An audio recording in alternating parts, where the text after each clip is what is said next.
Hi, we're at the 2013 Canadian Science Policy Conference. My name is Ainsley Ogden. I'm the Science Advisor with the Government of Yukon.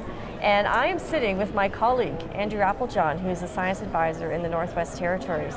We just came out of a panel discussion that was under the theme of graduate studies and researcher training. And we were exploring the question of whether or not Canada is able to meet its needs for highly qualified personnel trained in northern issues without an institution offering graduate studies located in the territories.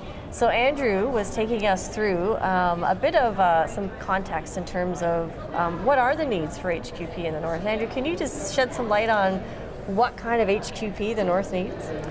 Sure, Ainsley. In just a few words, they're great.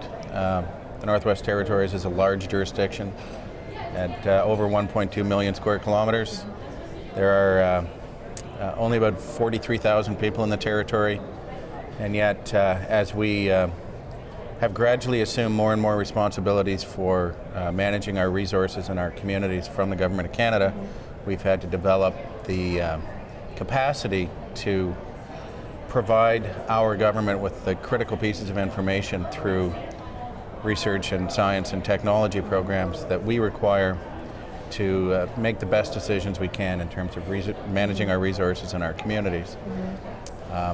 So yeah, we do have a broad suite of requirements for highly qualified personnel in a variety of sciences, biophysical sciences, social sciences, medical sciences.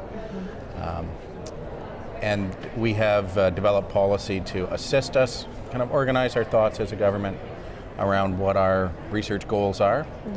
And that policy document, the GNWT Science Agenda, is getting a little long in the tooth now. It's about 4 years old, but it was an important step for our government in terms of developing an overall, overarching approach to articulating a fundamental of a science policy, and that's setting an agenda.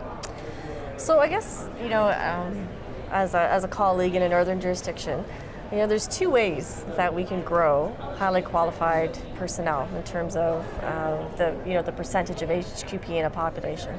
We can grow them ourselves, train them ourselves from our residents in the north, or we can import them from down south. Do you have any,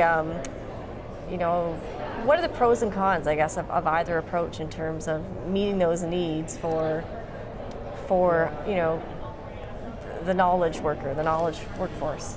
Well, that's a great question, and I'm not sure that I have the answer to that question, but I can give you a few observations based on the 15 or 16 years I've been working in science in the NWT. The easiest thing to do is to bring on hired guns, to stock grad schools, with a fairly well-known cast of Canadian universities that specialize in developing HQP in the north, and as soon as the ink's dry on that diploma, bring them up, pay them a substantial government salary, and put them to work. That's been the model that Canada used when it administered the three territories, and it's a model that the territorial governments, I think, have used. But it has its limitations. You have to bring a lot of people north to find a few that'll stay. Yeah. It's hard to maintain continuity in programs when you have a rapid turnover, and that's not saying that everybody will come and go in the confines of their employment contract, but it certainly has been, I think, the pattern that we've seen.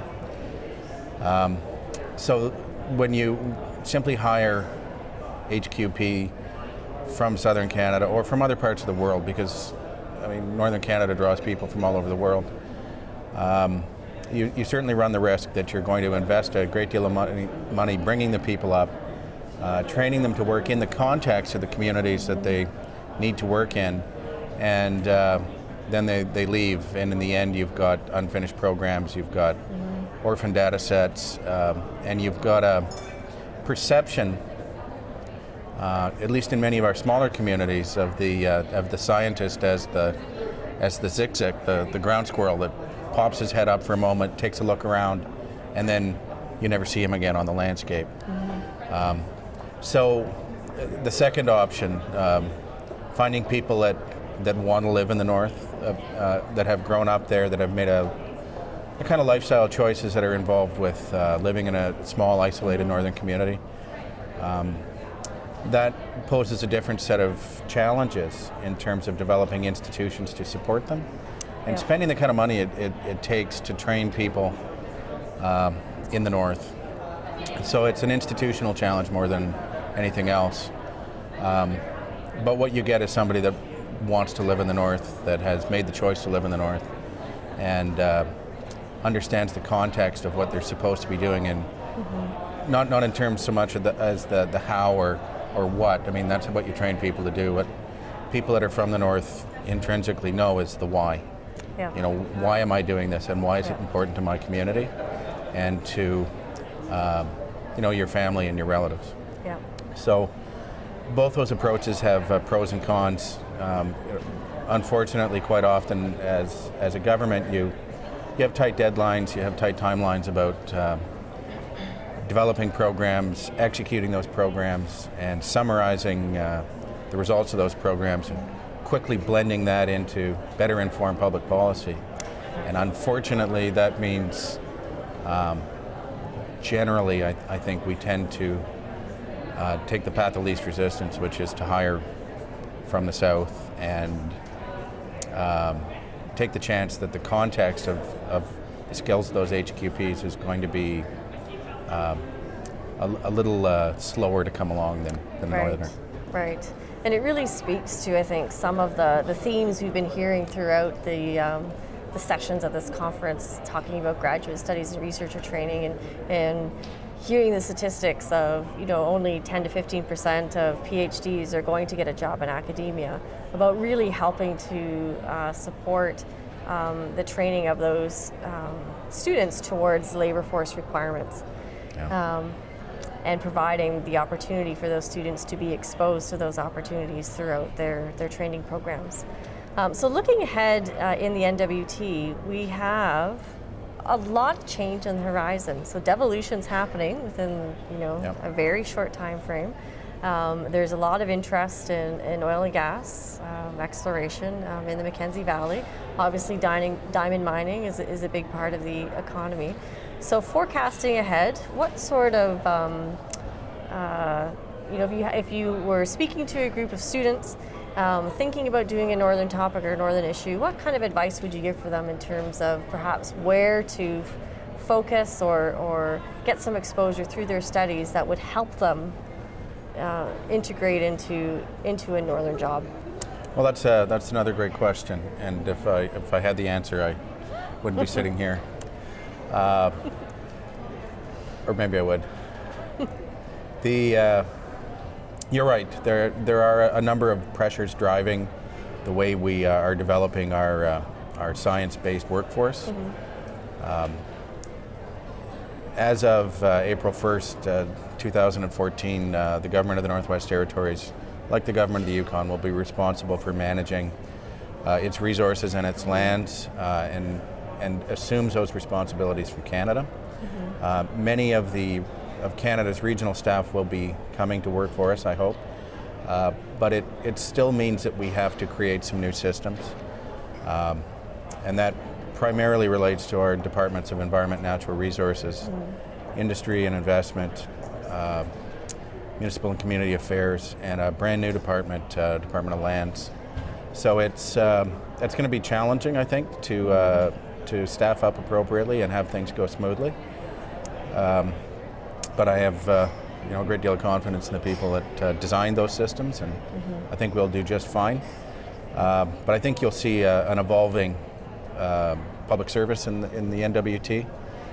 We certainly have a piece of policy that directs us to evolve our capacity to lead and collaborate on science issues that are important to the government. As far as it comes with the resource extraction industries, of course, those are hugely important industries in the Northwest Territories, as they are in all three territories. Providing a solid foundation for the government in evaluating potential impacts of large-scale industrial development is a really primary challenge the government faces, and it goes well beyond the environmental assessment phase of program development. It really goes into sort of cradle-to-grave management of mine sites and oil fields and pipelines, and really places a pressure on the government to have people in the smaller communities that are close to the areas where the resource development's going on, and really provide hands-on technical skills for those people in terms of impact monitoring of industrial development, so counting wildlife and looking at forests and looking at water quality.